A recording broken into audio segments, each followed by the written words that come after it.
Chapter 9.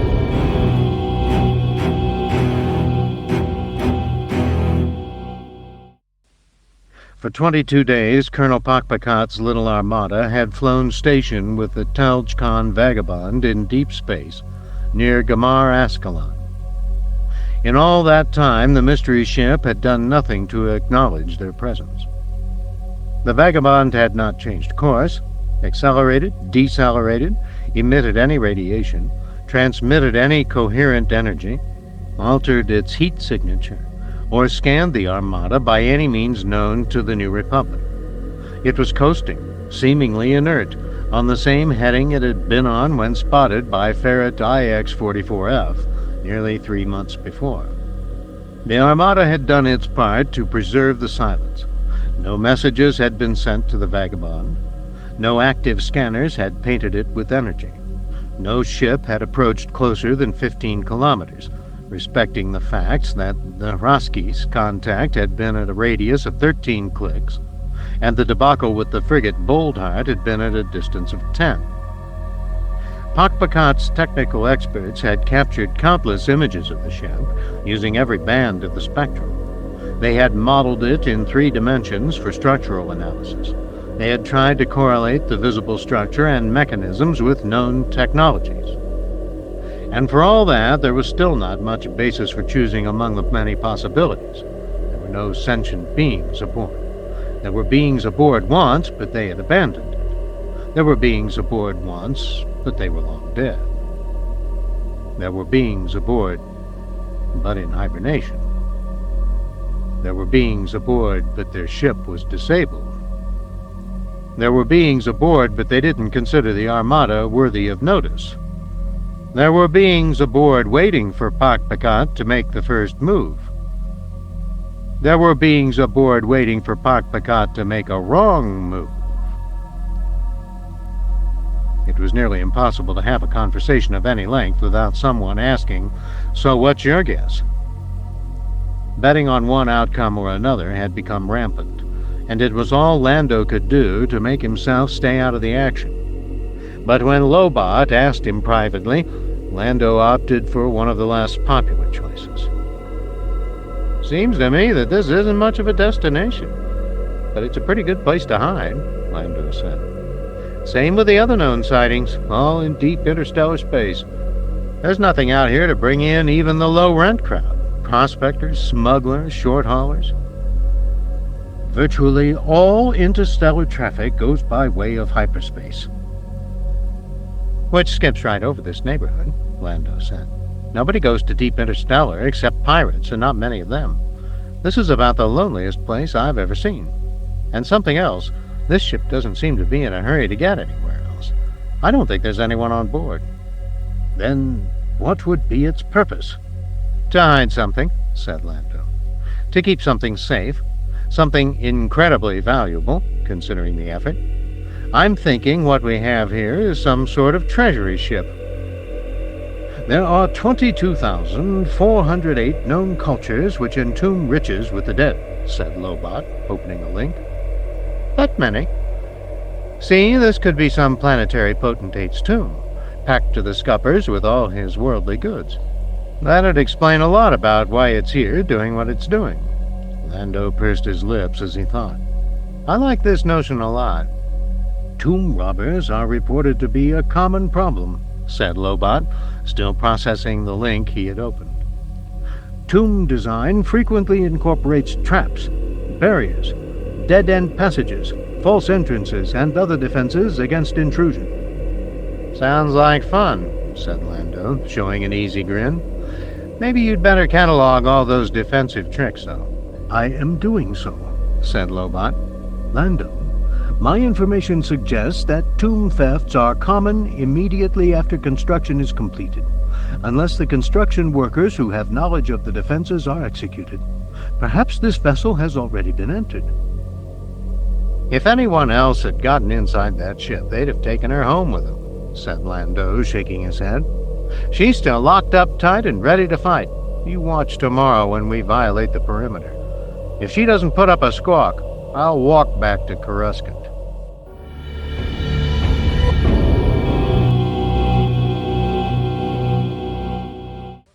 The pilotless ferret, D89, had an appointment with an imaginary spot in space, 12 kilometers directly astern of the Telchcon Vagabond. Racing in on a trajectory at right angles to that of the Vagabond, it would slice across the imaginary defensive sphere surrounding the Vagabond in the maneuver sailors call crossing the T. D-89's mission was to breach the perimeter much as the Roski's ship had, but not as aggressively as the Boldheart had. Minimal provocation, minimal risk to our assets, Kube-McDowell had ordered. According to the plan, the ferret would be inside the Vagabond's defense perimeter for less than a second. If the alien vessel tried to jump into hyperspace, the interdiction pickets were directly ahead, ready to stop it.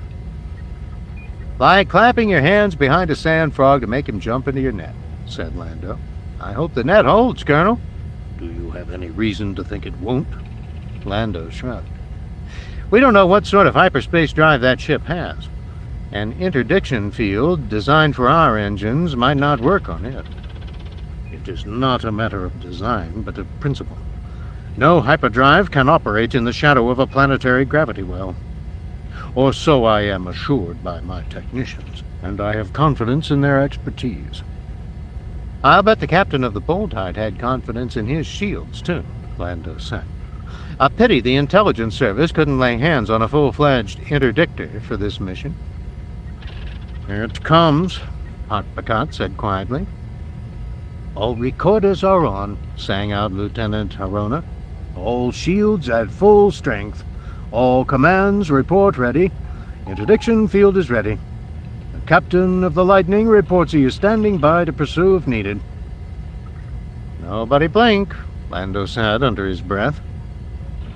In preparation for the intercept, Kube-McDowell had ordered that the Glorious be moved back from its usual trailing position 15 clicks aft of the Vagabond to the safer distance of 25 kilometers. At that distance, the ferret would have been visible as a dot moving in swiftly from the right, the Vagabond as an oblong dead ahead, if either ship had been lit by a nearby sun, carrying running lights or highlighted against the background of a bright nebula. None of those was the case. So, there was nothing to see. "Tracking," said Kube-McDowell. A red circle appeared around the position of the alien vessel. A moving green circle marked the progress of the ferret.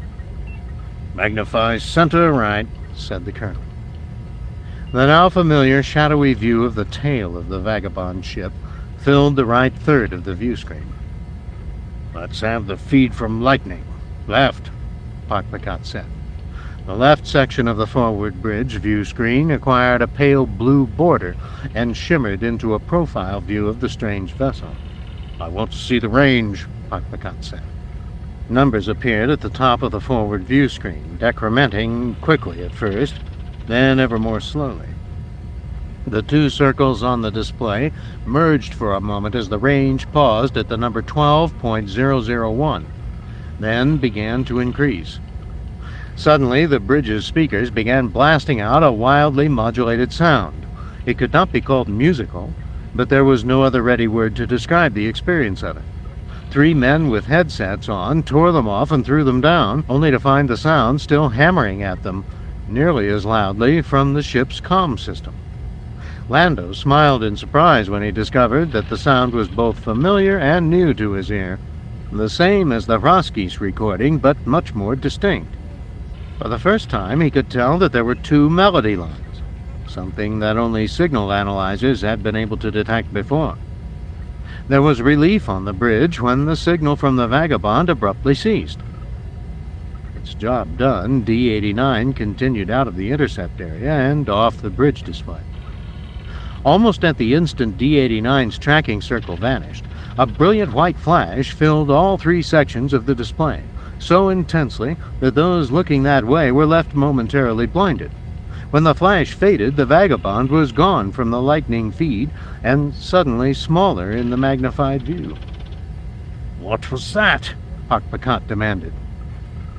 "Target jumped, but the field held it in real space," said Harona. "Target has moved ahead about 3 kilometers. Just sitting there now, No sign of sublight engine activity. My heart jumped too, said Lando. For a moment there, I thought she'd blown up or taken a shot at us. They waited for nearly an hour before deciding that nothing else was going to happen. Then Kube-McDowell ordered the spotter ships to move up and had Glorious brought back to its accustomed position, trailing 15 clicks behind the Vagabond. Briefing in my wardroom. 30 minutes, he announced to the bridge. I want preliminary encounter data from all teams at that time, and I want the commanders of the landing teams present. Did you get it? Lando asked Lobot eagerly. We could not help but get it, said Lobot. The same pattern was broadcast at multiple frequencies along the energy spectrum, and not only monitored by active receivers, but induced in passive circuits. Is it the same as the Hroski signal? It sounded like it to me. R2-D2 chirped a short, emphatic response. 3PO straightened himself to a formal standing posture before translating. R2 reports that if he allows for the missing and distorted sections of the original recording, the probability that the new signal is identical is greater than 99%. So we filled in all the blanks? That's something. Do you recognize the language now, 3PO? No, Master Lando, 3PO said with a convincing emulation of regret. Although I am fluent in more than 1,000 languages and codes which employ single-frequency vibrations as meaning units, this does not match the syntax of any of those methods of communication. Blast, said Lando. I think Pocky's about to send in the landing team, so we still don't know what that ship's been trying to say to us. Keep working on it, everyone. We'll talk more when I get back.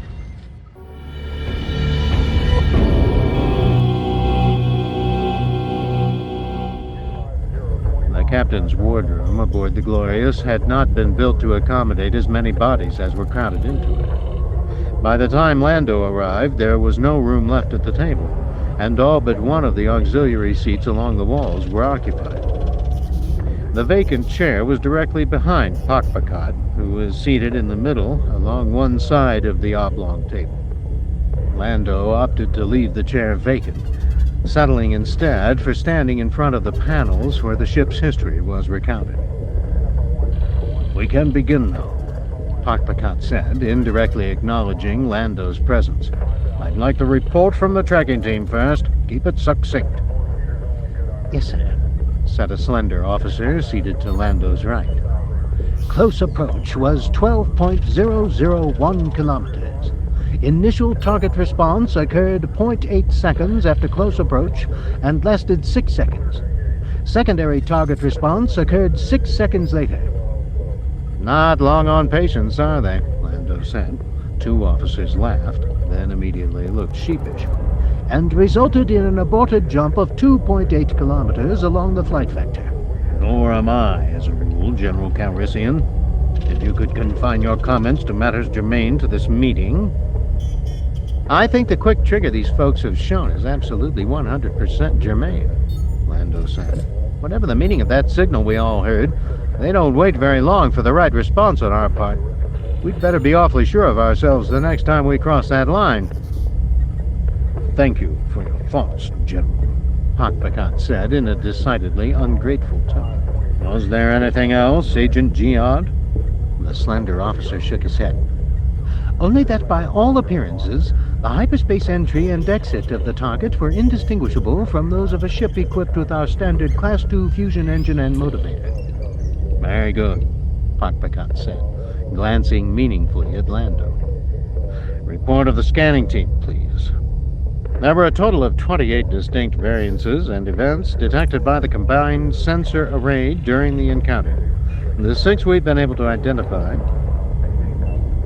Leaning his broad back against the plaque, Lando suffered silently through 6 more reports before Kube-McDowell called for the one which most concerned him. Foray, Commander.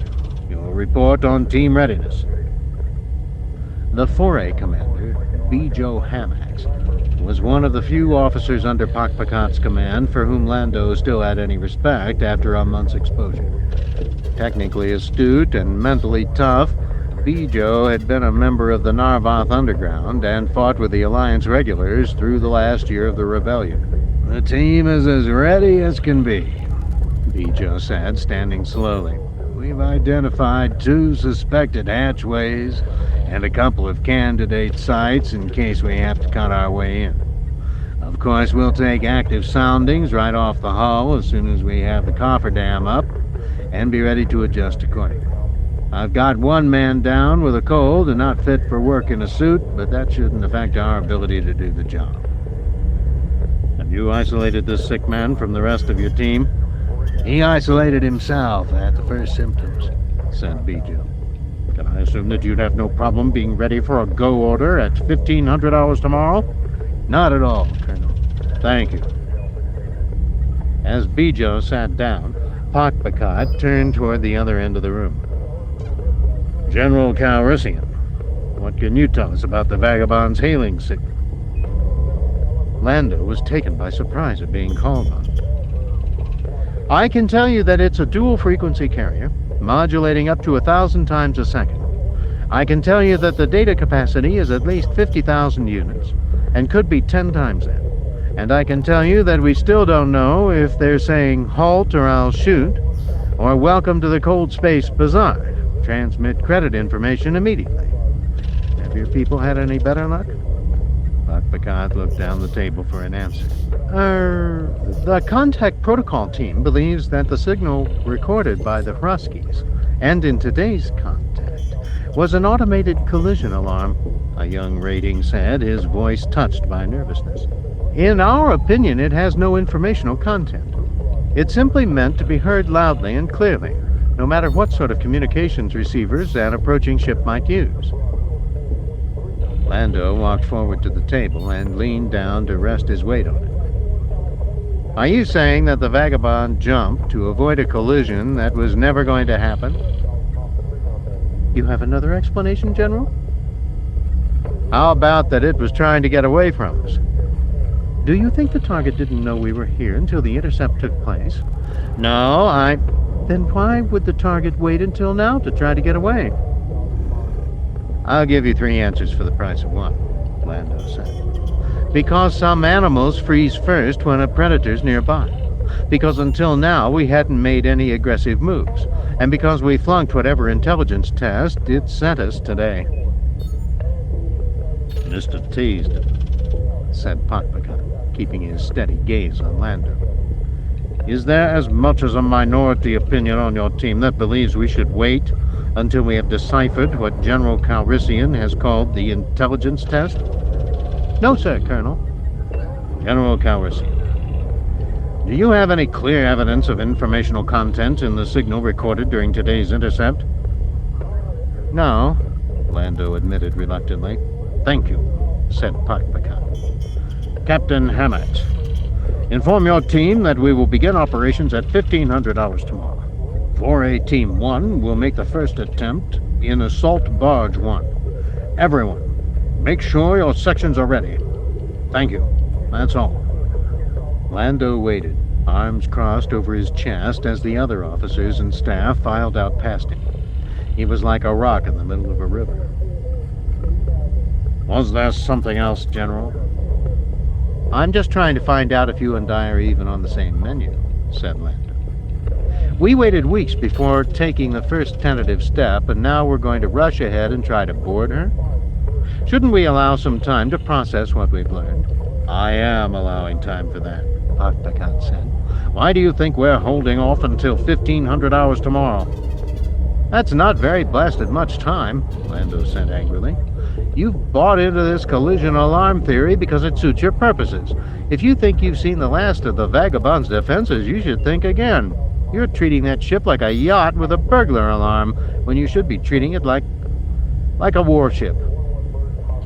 The assault barges are fully armored and have augmented shields. The agents will be in full armor as well, said Pakpakat. How long would you have me wait for you, while your vaunted cyborgs and droids fail to decipher something my experts tell me has no meaning to begin with? Longer than 20 hours. No, General, Pakpakat said firmly. Even 20 hours may be too much. I will not relax for a moment until 1500 hours arrives. We took a step forward today. We are no longer just curious companions traveling in company. Our next step has to follow quickly. before whoever or whatever controls that ship decides to act rather than react. I would rather that the 4A team was boarding the shuttle this minute. So use that time I have given you, and surely you can find better uses for it than arguing with me." Lando frowned, and the frown quickly turned into a sour expression. He started to turn away toward the door, then stopped and turned back, head held high. "More?" asked Pakpakat. "You promised that we'd be included in the boarding party." Pakpakat showed surprise. "I thought that with your apparent disapproval of my plans you wouldn't want to risk yourself or your staff. But very well. There is one space open on Barge 1. Choose your representative and notify Captain Hamax within the hour." "One? That wasn't our agreement," Lando began, warming up to blister the colonel's leathery hide. "One or none," Pakpakat said firmly. "Your choice. Notify Bijo either way." He swept out of the room, moving swiftly and lightly despite his mass, before Lando could say another word.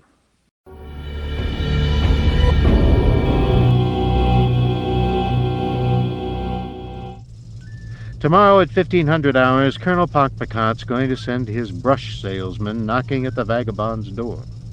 The colonel's accepted an opinion that the signal is just a warning hail. I think if it were that easy, the vagabond wouldn't be here for us to puzzle over. But we're running out of time to offer the colonel any alternatives.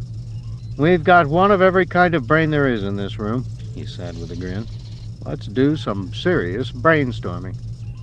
Here's the situation in a nutshell. We've got a good, clean capture of the signal from the vagabond. It looks to be identical to the signal captured by the Hroskis.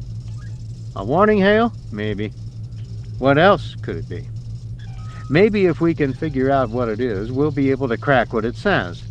I want to hear every idea every one of you has. I don't care if it's been brought up before." "I am still inclined toward a recognition code," said Lobot. "The telesponders on our ship send out an ID profile when interrogated. This may have been an interrogation of that sort." "It's thousands of modulations long," Lobot considered. "Then perhaps our proximity served as the interrogation, and this was the response. We don't know what information they might consider crucial." "And the way the ship tried to run today after giving the signal?" "Failure to respond in kind." "They said hello, and we didn't say hello back," said C-3PO. "A clear breach of etiquette." Lando considered. "Our ship closes with the vagabond. The vagabond pipes out its ID code, then listens for the same. When it doesn't come, it treats the approaching ship as a threat, and bolts." "Call and response," said Lobot. "Sign and countersign," said Lando. "It wants to hear the password. But why didn't it try again to get away? All it would have had to do is turn to a new heading.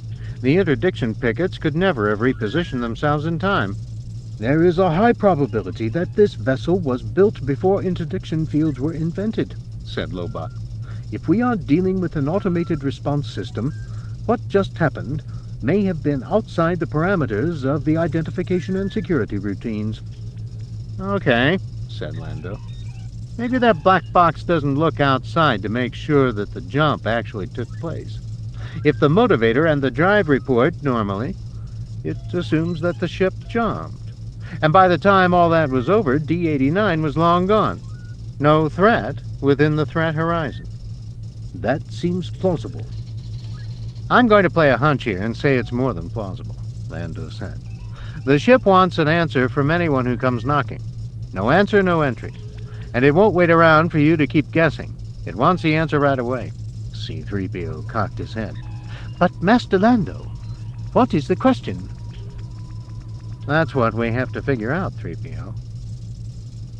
Hours of frustrating and fruitless verbal wandering passed before the group finally found a path that seemed as if it might lead somewhere. "Think, everyone. Think.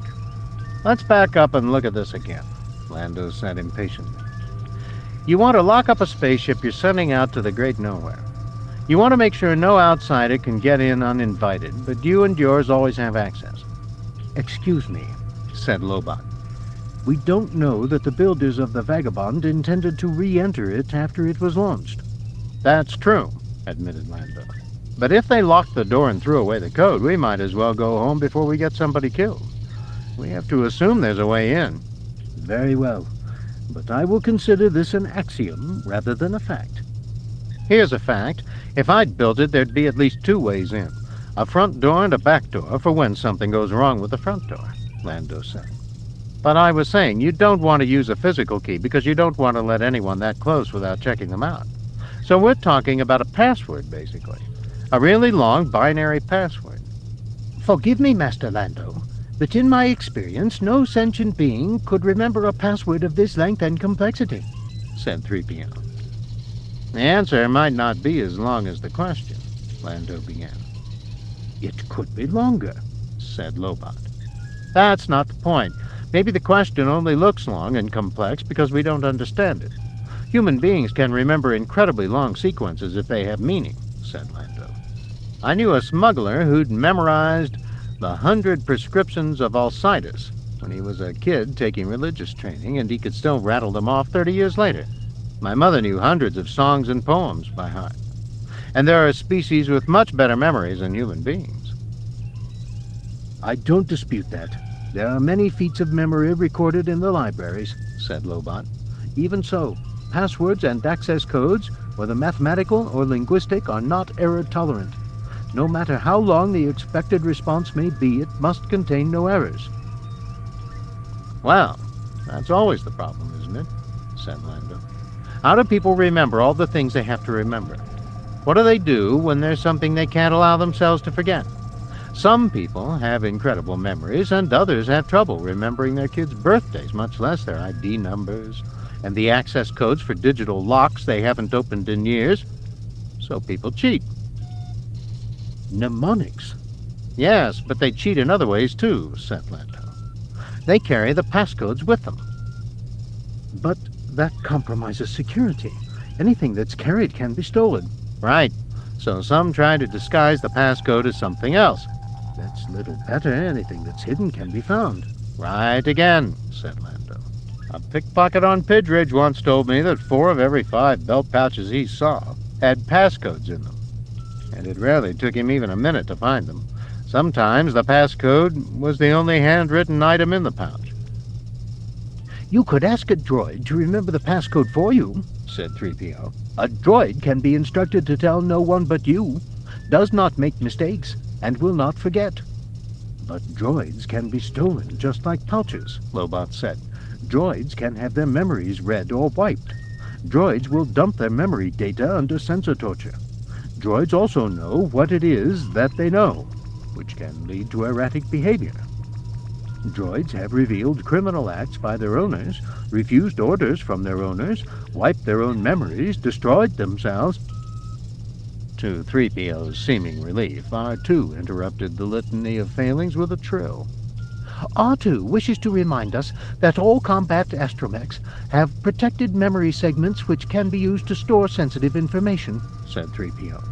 He says that in more than 30 years of operation, no captured R2 unit has ever revealed the contents of a protected memory segment. That's fine, R2, said Lando. You can tuck something away in your memory where even you won't know what's in it, so you can't be forced to reveal it. But you can still be blown to bits or snatched away from me, and then what am I supposed to do? A little better shooting by the Empire and the technical readouts on the Death Star would never have reached General Dodonna at Yavin. The key must be replicable, Lobot said. Exactly, Lando agreed. Otherwise, the key itself is the weak point. Like having all your riches in a vault and only one guy who knows where the only key is. Too risky. He stood and started to pace in the confined space of Lady Luck's galley. Come on, we're getting close to something here. I feel it. What haven't we looked at? Where's the missing piece? What about the fact that there are pairs of tones in the transmission? Asked Lobot. Good, said Lando, rubbing his hands together. But are they pairs? Or is it 2 separate channels of information? Do the individual modulations count, or just the pairs? Pairs, long sequences, replicable, securely concealable. What kinds of information fit that description? Lobot could no more have explained how he listened to the stream of data that passed through his consciousness in the next few seconds than a blind man could describe fireworks, or a droid could describe giving birth. In the early days of his training, he had imagined himself creating a sieve to place in the torrent, a sieve that would catch only the information he sought. But that crude metaphor no longer sufficed. Now he immersed himself in the flow, and somehow let himself see all of it, not just the pieces of a certain size or shape that fit his preconception. Even the flow was under his control, the depth, the speed, the temperature, the colors. But all metaphors ultimately failed. In the end, all he could say was that he sent out his thoughts and brought back an answer. Long, unique, non-random sequences are found in most genetic codes, said Lobot. The code for a single distinctive molecule would suffice to meet your conditions. A genetic code? But it would only have 4 different pairs. Only if it were human. The number of code pairs varies from one planet's life forms to another. How many pairs are there in the fragment? 18. How many species have 18 different molecular pairs in their genetic code? Lobot lowered his eyes for a moment, searching for the answer. There are 6 recorded species with 18 paired genetic structures. But genetic information is not available for all known species or for unknown species. Do any of the 6 have a pitch-based language? 1, Lobot said. The Keller. I am passing the genetic sample library marker to R2-D2 for analysis. R2's dome rotated left and right as the droid aligned its processors for the task. Lights flickered on and off across the function panel. After several seconds, the droid responded with a single high-pitched beep. What? Demanded Lando. What is it?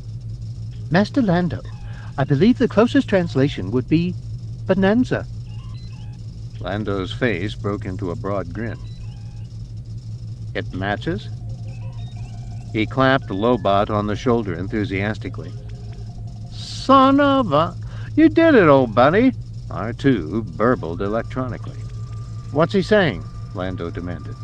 R2 says that there is a 99.9% certainty that the signal from the ship is a representation of a segment of the genetic code of the Keller, said Lobot. But the sequence ends in the middle. It's not complete. Of course not, said Lando. That's the answer they're expecting, the rest of the sequence. Is this thing a vocalization or synthesized? R2, can you sing the next fragment? R2's coo in response sounded almost sorrowful. Master Lando, an R2 unit has only a simple vocabulary, said 3PO. But if I may offer my assistance... Offer away. Sir, in order to fulfill my primary function as a protocol droid, I was constructed with the capacity for polyharmony.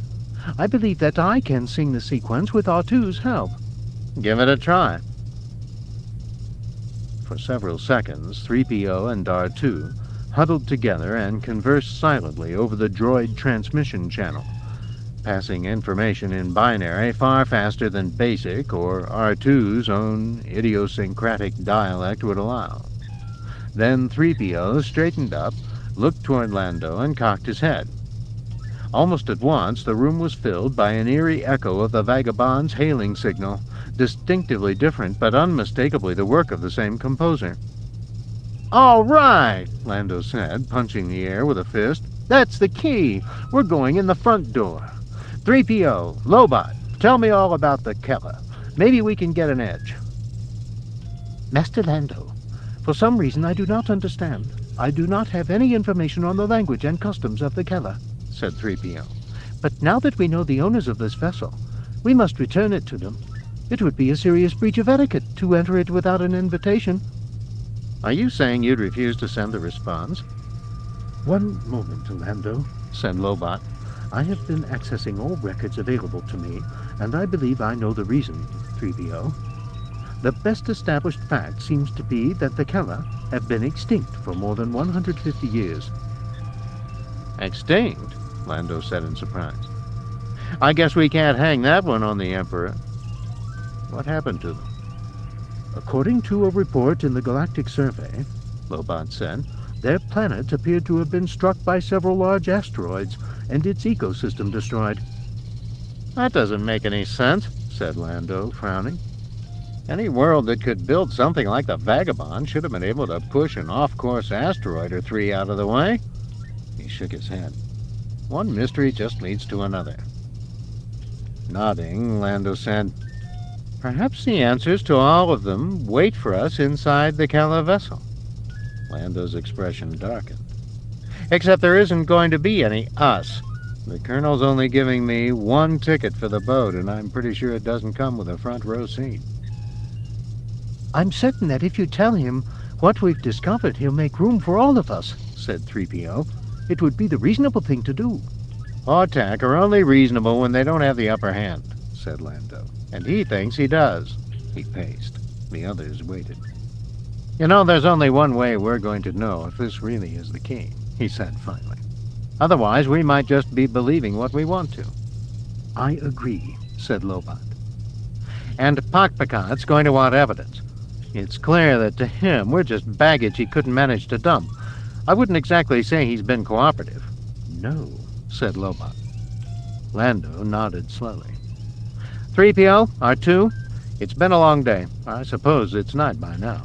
And tomorrow could be a longer one. I want you both to power down, recharge, and run your system optimizers.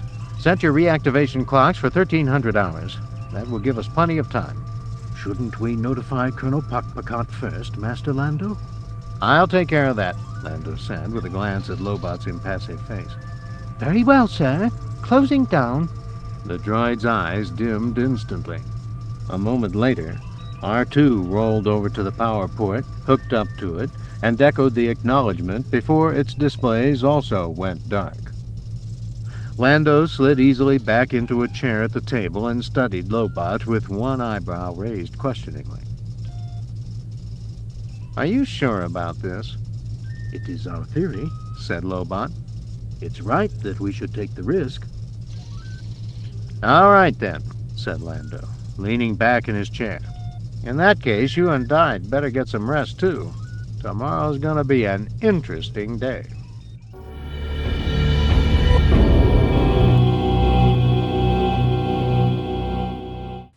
A few minutes before 1300 hours, Lando and Lobot slid into the cockpit couches aboard Lady Luck. "I figure we have 12 seconds minimum before they try to get a lock on us," said Lando. "I intend to be inside no man's land by then. He's been so scared to even ping the ship that no one on that bridge is going to be in a hurry to point a tractor beam in that direction." "That will require a very high rate of acceleration." Lando nodded, his lips pressed tightly together. "Yeah, we just might end up blistering the paint on Old Glorious. So it goes." Lady Luck had been flying with her engines cold, a parasite on the side of the cruiser, for more than a month.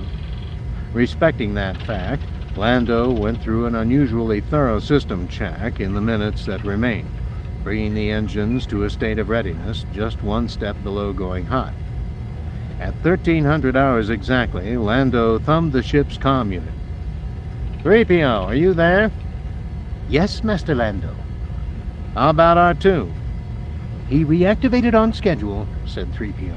"Sir, what did the Colonel say when you told him our news?" "He wasn't exactly ready to hear it," Lando said. "Do you remember the song from last night?" "Yes, of course, sir." "Then both of you grab something to hold on to. And 3PO, you get ready to sing." The moment Lady Luck disengaged from the docking ring, alarms began to sound on the bridge of Glorious.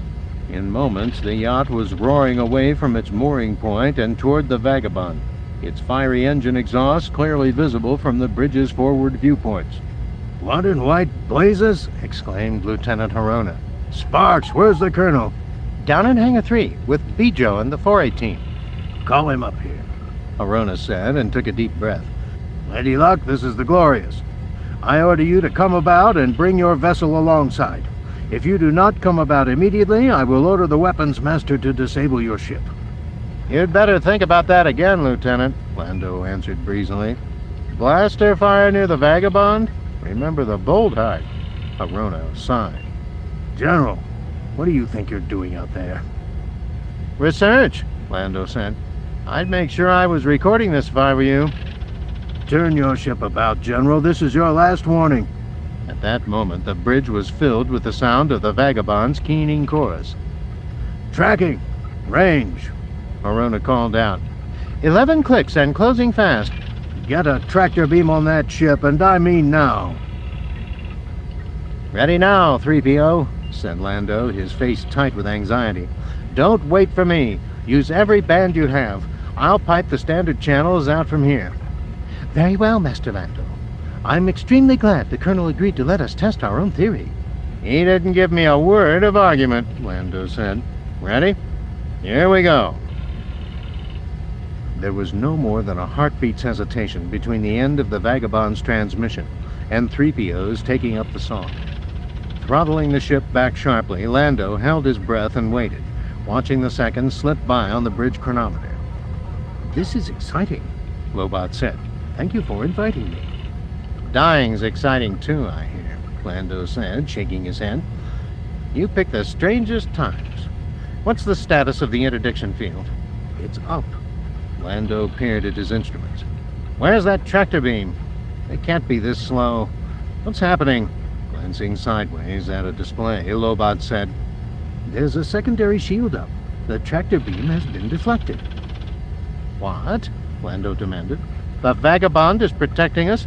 Yes, said Lobot. That appears to be the case. We have been recognized. We have left the Colonel's armada and joined the Kella.